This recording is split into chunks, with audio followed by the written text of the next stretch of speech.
Ezequiel. Da morte dos incircuncisos morrerás por mão de estrangeiros, porque eu o falei, diz o Senhor, o Todo-Poderoso. Ezequiel 28:10. A quem, pois, és semelhante em glória e em grandeza entre as árvores do Éden? Todavia serás precipitado com as árvores do Éden às partes mais baixas da terra. No meio dos incircuncisos jazerás, com os que foram transpassados à espada. Este é Faraó e toda a sua multidão, diz o Todo-Poderoso.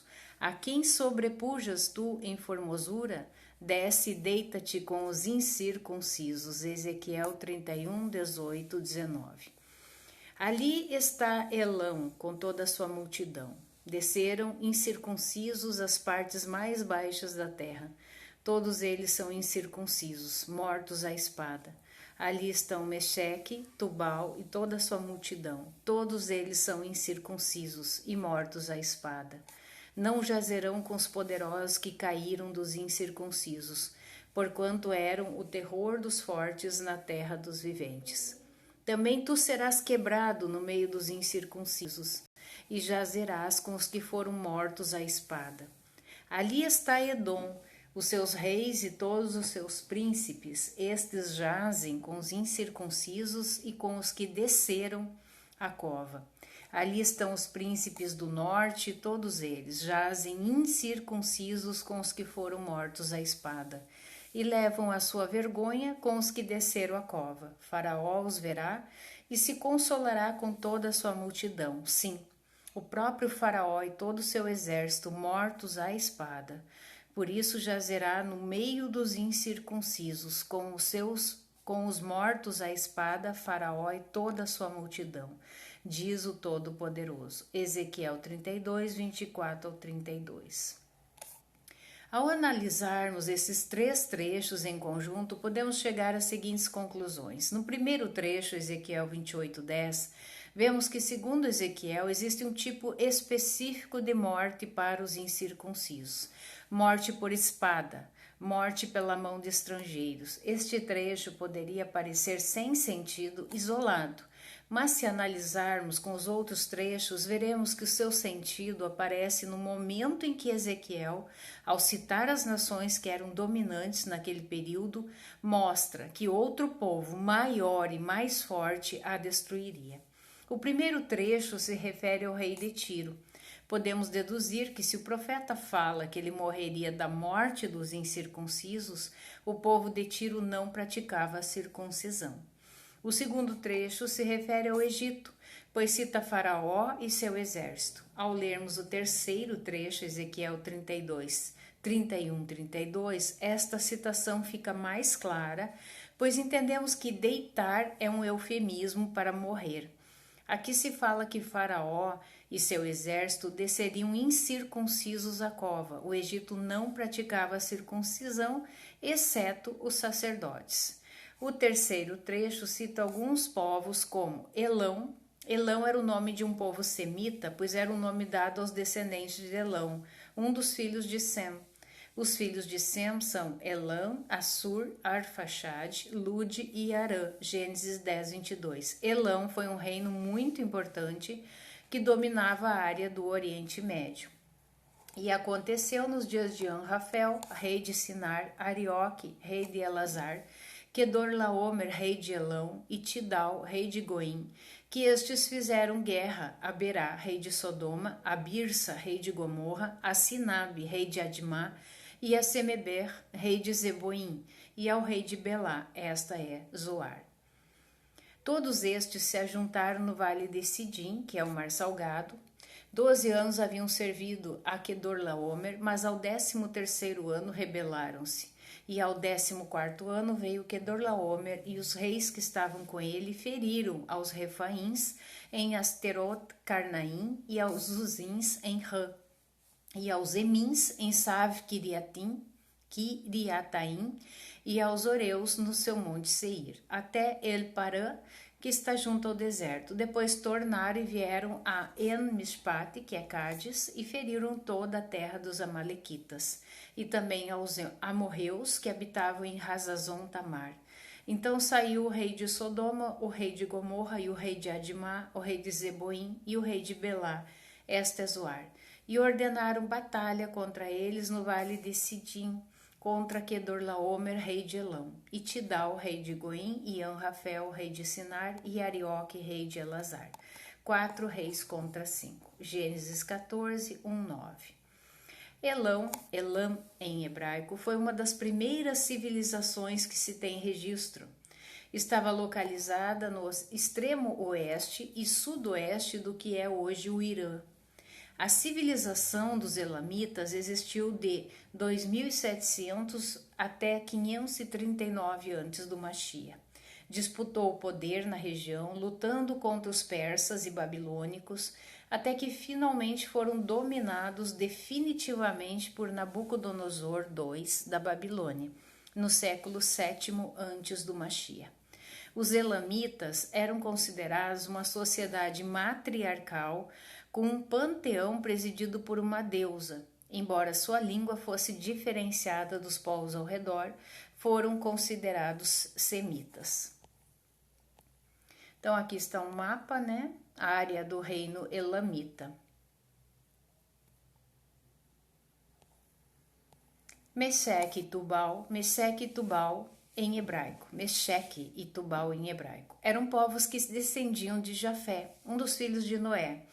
Os filhos de Jafé são Gomer, Magog, Madai, Javã, Tubal, Mexeque e Tiras, Gênesis 10, 2. Estes povos habitaram as regiões do Cáucaso e possivelmente geraram o atual povo da Geórgia e Armênia. Coleman, 1874, não praticavam a circuncisão. Edom, como já referido, era o irmão de Jacó, Gênesis 25, 30, casou-se com mulheres estrangeiras de locais onde a circuncisão não era praticada, Gênesis 26, 34. Os heteus, ou hititas, como são mais historicamente conhecidos, foi um povo que habitava a região da atual Turquia e teve um império que teve sua extensão máxima no ano de 1300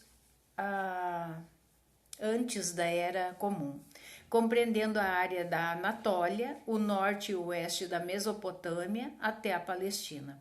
Os hititas ou heteus era o nome dado aos filhos de Het, portanto, se eram descendentes de Het, eram cananitas. E Canaã gerou a Sidom, seu primogênito, e a Het, Gênesis 10, 15. Os hititas não realizavam circuncisão, o que fez com que os filhos de Edom e Esaú não adotassem este costume. Então aqui está um mapa, Império Hitita, na sua máxima extensão, 1300 antes da Era Comum.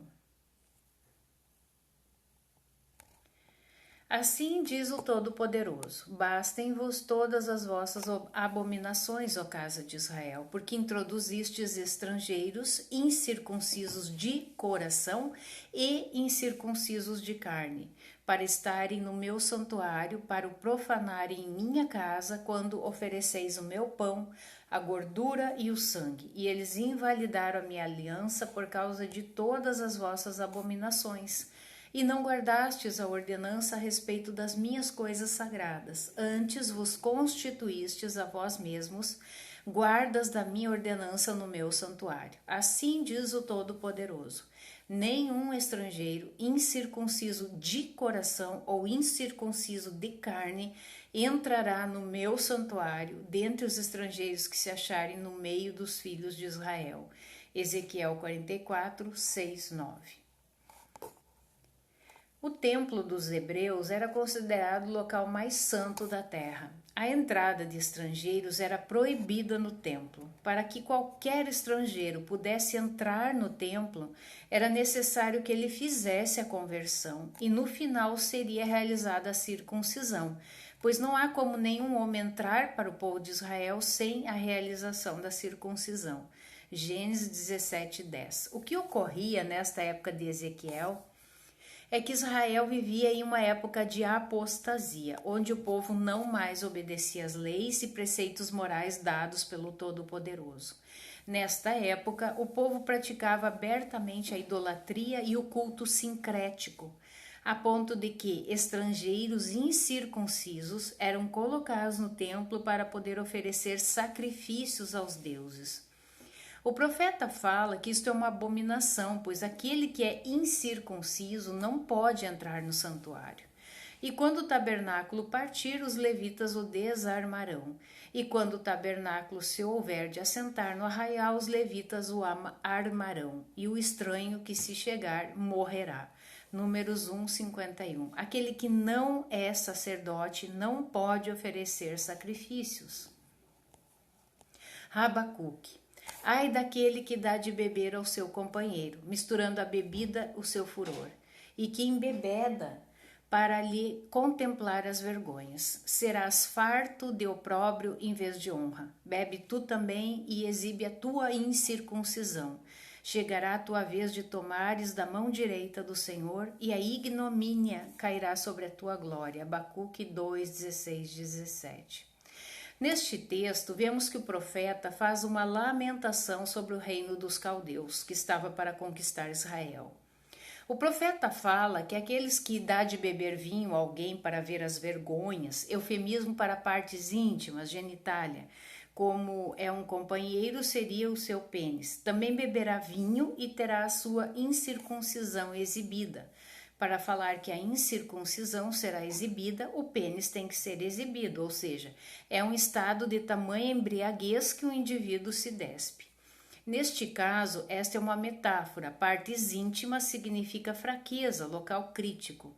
Os caldeus dominavam os povos, descobrindo a fraqueza do território e do exército inimigo. Abacuque fala que, em breve, algum outro reino descobrirá a fraqueza dos caldeus e os dominará, assim como eles estavam fazendo com Israel. Circuncisão nos escritos. 1 Crônicas. Então disse Saul ao seu escudeiro: arranca a tua espada, atravessa-me com ela, para que porventura não venham estes incircuncisos e escarneçam de mim. Porém o seu escudeiro não quis, porque temia muito. Então tomou Saul a espada e se lançou sobre ela. 1 Crônicas 10:4. Vemos que este texto é a repetição do texto de 1 Samuel 31:4, ver na página 68 deste texto, né? Os hebreus estavam em guerra contra os filisteus. Os filisteus, que eram militarmente superiores, conseguiram vencer esta batalha, matando os filhos do rei Saul e ferindo-o com flechas, de forma que sua fuga seria impossível. Ao ver que os filisteus referidos como incircuncisos poderiam pegá-lo com vida e escarnecer dele, Saul decidiu morrer. Saul pediu a seu escudeiro que o matasse, mas ele não o matou. Então Saul se lançou sobre a sua própria espada e morreu. Circuncisão no Tanar. Conclusão. Após uma análise profunda da circuncisão no Tanar, vimos que esta iniciou-se entre os hebreus como sinal da aliança entre o Todo-Poderoso, Avraham e seus descendentes, o povo de Israel. Uma aliança pautada em amor e obediência aos mandamentos. A circuncisão, desde os seus primórdios, foi uma forma de separação, pois todos os povos que habitavam a região eram incircuncisos. Assim, o povo de Israel evitava a realização de casamentos mistos, e assim o faz até hoje, permitindo desta forma a sobrevivência de seus costumes e tradições, incluindo a circuncisão.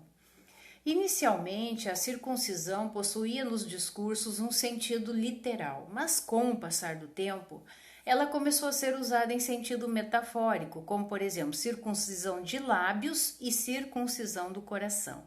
Desde os primórdios, a palavra incircunciso foi usada pelos hebreus como uma forma depreciativa de tratamento, pois a circuncisão, além de símbolo de aliança, era símbolo de limpeza ritual, que possui o mesmo conceito da limpeza sanitária. Portanto, com tudo isso, vimos como a circuncisão foi um fator fundamental na formação da identidade nacional judaica e na formação da mentalidade do povo judeu como um povo separado dos demais, o que impediu e ainda impede a sua assimilação pelas culturas locais até os dias de hoje e pode garantir a perpetuação de sua cultura no futuro. Circuncisão na Brit Hadashah. Para compreendermos apropriadamente a importância da circuncisão do ponto de vista histórico e religioso para a formação da identidade nacional judaica, não podemos parar a análise no Tanar, mas devemos estender nossa análise para a Brit Hadashah, ou seja, o Novo Testamento. Normalmente, a maioria dos judeus prefere não analisar o Novo Testamento por afirmar que ele contém muitas referências antissemitas e ensinamentos estranhos ao judaísmo, Rabi Yeshua, e seus discípulos, por exemplo. Esta afirmação, que é categoricamente repetida há gerações, não se mostra verdadeira, pois o Novo Testamento não é um livro antissemita em conteúdo, mas a tradução mais popular dele, João Ferreira de Almeida, apresenta um conteúdo antissemita. Portanto, o problema não está no documento religioso histórico, e sim nas traduções realizadas. Sendo assim, achei necessário colocar o original em grego, para que qualquer um que entenda esta língua possa ler o texto e chegar às suas próprias conclusões. Em alguns textos, fiz questão de traduzir para que o leitor possa ver a diferença entre o original e a tradução. Há aproximadamente 2000 anos, o judaísmo já não era uma religião nacional unificada, mas havia diferentes correntes de pensamento acerca da Torá. Tínhamos, por exemplo, os fariseus, saduceus, zelotes, helenistas, entre outros. Naquela época surgiu Yeshua, eles chamam de Yeshua, um rabino que decidiu trazer o povo de volta à Torá de Moisés. Ele denunciava que muitas vezes o povo dava mais crédito às opiniões rabínicas do que à própria Torá. Este tipo de pensamento desagradava as camadas político-religiosas que exerciam o poder. Se juntarmos a isso o fato de que ele fazia milagres e afirmava ser o Filho do Todo-Poderoso, então temos a receita perfeita de uma revolta social.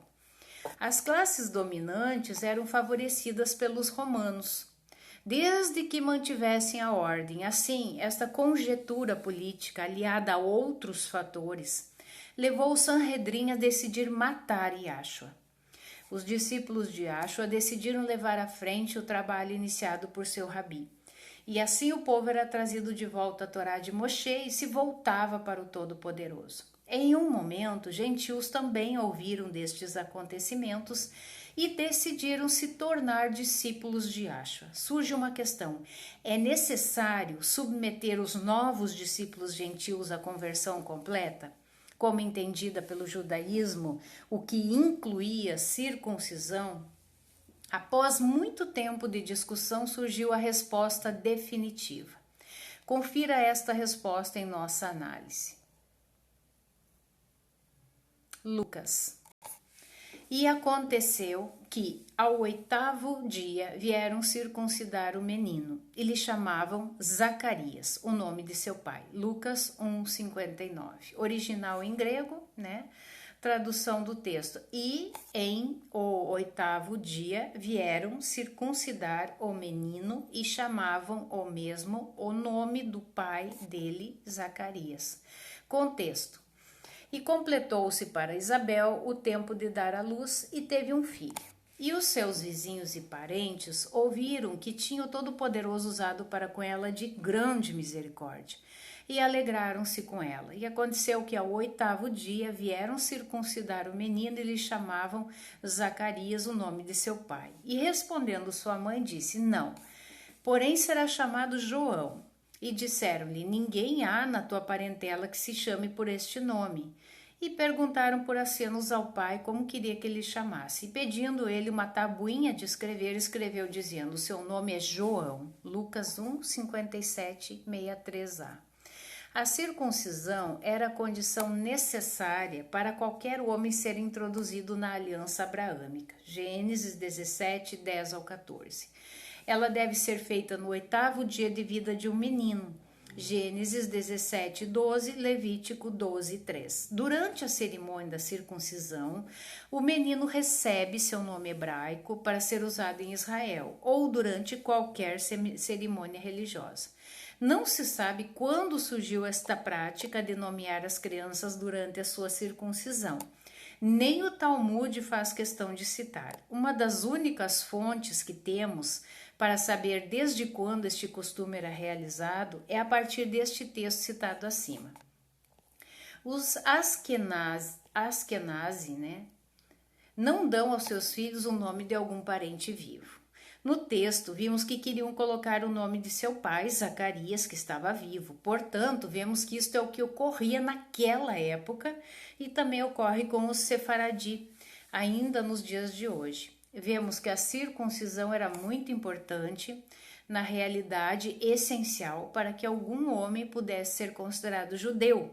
E assim sua realização no primeiro século, ainda como hoje, serve para fortalecer a identidade judaica do indivíduo e também toda a Kahal Israel, a comunidade de Israel, já que este procedimento é de suma importância para a consciência nacional.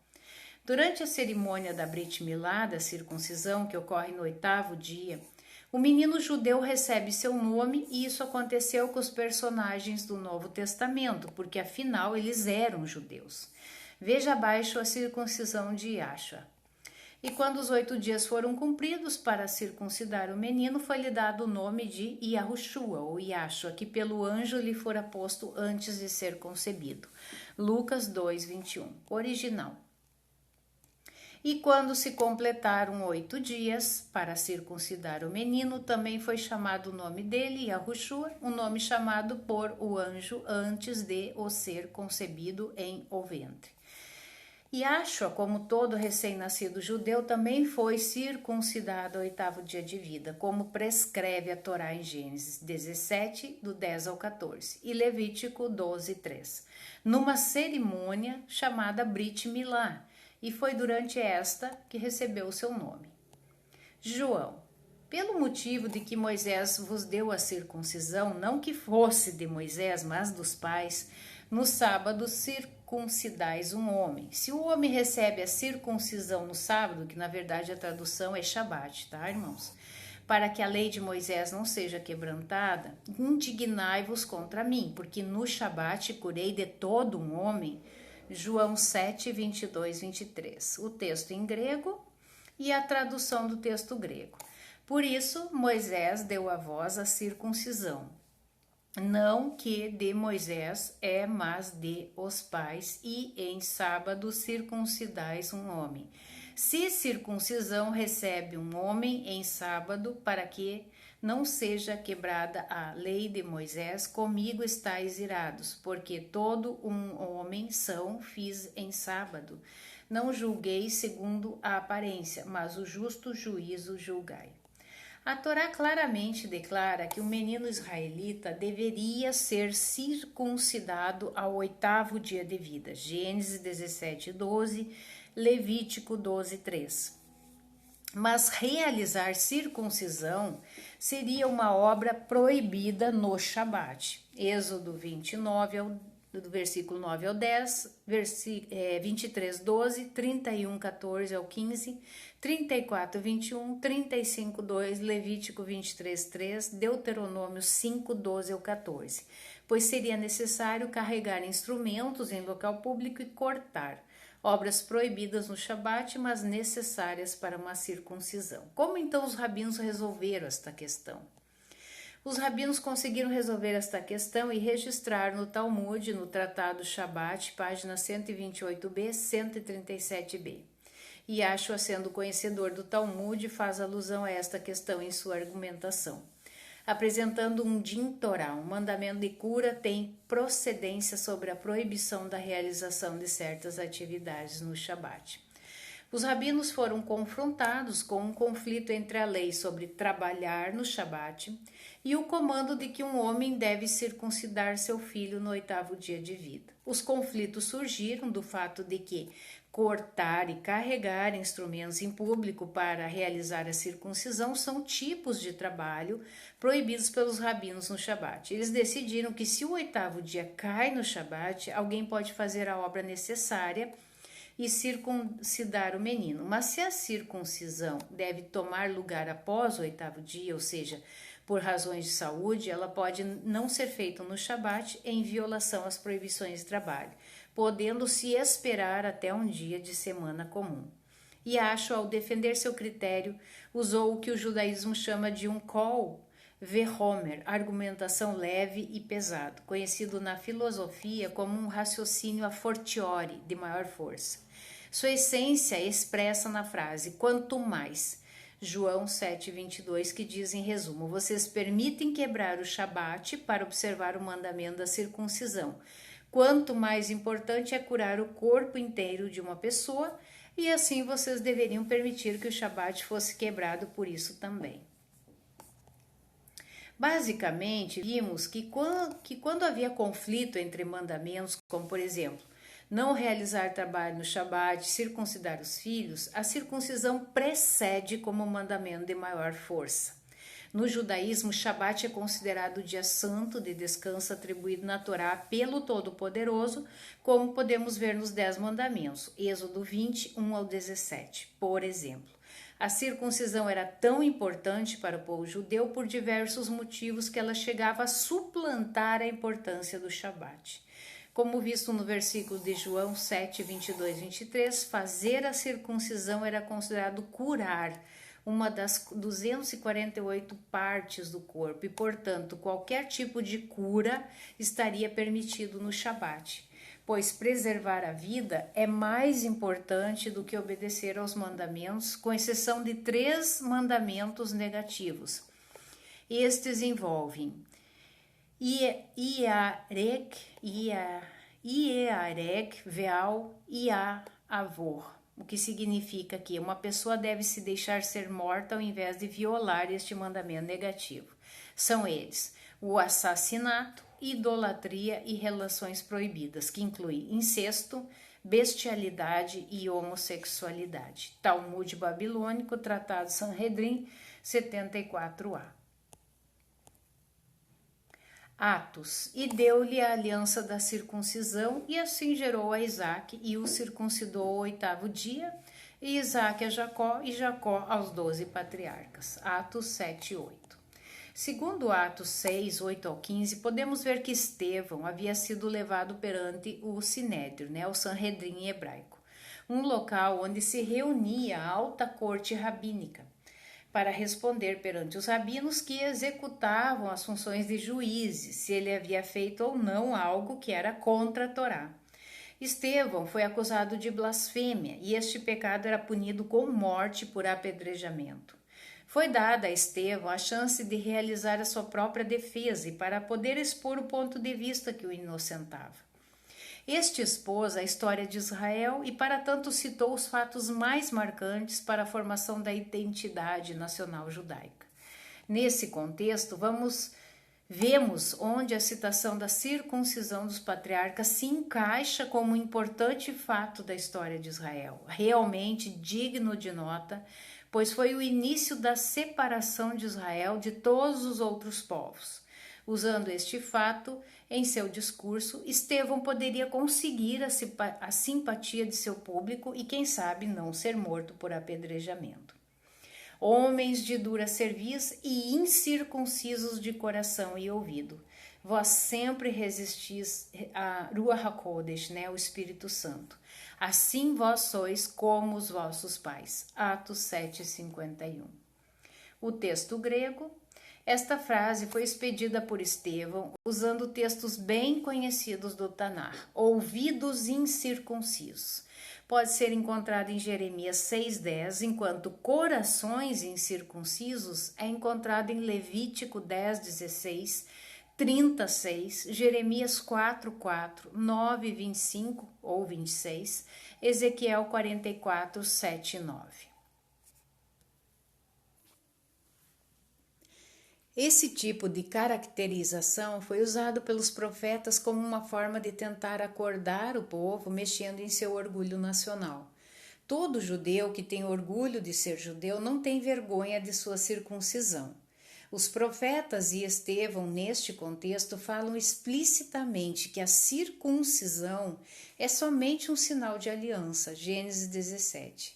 A aliança que Abraão fez com o Todo-Poderoso e valeria para todos os seus descendentes. Esta aliança deveria ser de obediência e submissão aos mandamentos. Se o povo era insubmisso e desobediente, de que adiantava exibir um sinal externo de aliança? Num casamento, o marido usa uma aliança no dedo como sinal externo de que o casal tem um pacto. De que adiantaria usar o anel de ouro chamado aliança se o marido trai a esposa?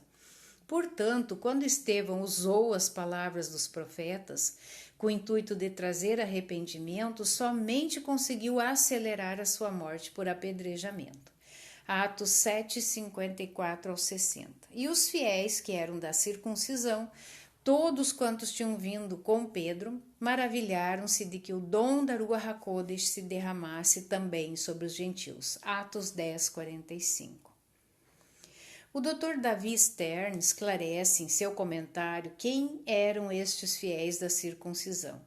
Nos textos de Atos 15:5, 21:20, Gálatas 2:12 e Tito 1:10, a circuncisão refere-se a um subgrupo de judeus messiânicos, a saber, os que insistiam que os gentios não poderiam se unir à comunidade messiânica meramente por acreditar no Todo-Poderoso e no seu Machia, e eles tinham que se tornar prosélitos judeus. Esse grupo seria composto por judeus salvos que, na antiga vida de judeus não messiânicos, consideravam que os tementes ao Todo-Poderoso ficavam em cima do muro e que deveriam se converter ao judaísmo. A fé em Yahshua não os faria mudar de opinião, pois a possibilidade de os gentios se tornarem membros da comunidade messiânica sem se tornarem judeus nunca tinha sido discutida. Em Romanos 4:9, 4:12, 15:8, Gálatas 2:7 ao 9 e em Efésios 2:11, a circuncisão é um termo usado meramente para distinguir os judeus dos gentios. Esse sentido funciona bem para esse versículo. Mas em 11:2, a mesma expressão aparece e ali esse significado não se encaixa. Não havia crentes gentios em Jerusalém. Assim, seria redundante referir-se aos cristãos de lá como judeus. Em duas passagens tão próximas entre si, a mesma frase deveria significar a mesma coisa. Stern, 2008, página 290. Se são todos os judeus messiânicos, ou o grupo que queria ver os cristãos gentios convertidos ao judaísmo, é algo que se elucida olhando aquilo que os incomodava. Não é razoável supor que todos os judeus messiânicos, nem mesmo a maioria deles, tenha ficado impressionados por Yahweh ter dado a Ruach HaKodesh aos gentios e criticado Kefa, Pedro, por entrar na casa de gentios e comer com eles. Atos 11, 2 ao 3. Somente os judeus messiânicos ou não messiânicos preocupados com os gentios teriam reações desse tipo. Por isso, Stern, em sua obra O Novo Testamento Judaico, prefere traduzir os da circuncisão como grupo da circuncisão, indicando que eles eram somente um grupo dissidente da maioria. E subindo Pedro a Jerusalém, disputavam com ele os que eram da circuncisão, dizendo: entraste em casa de homens incircuncisos e comeste com eles. Atos 11, 2, 3. Texto grego.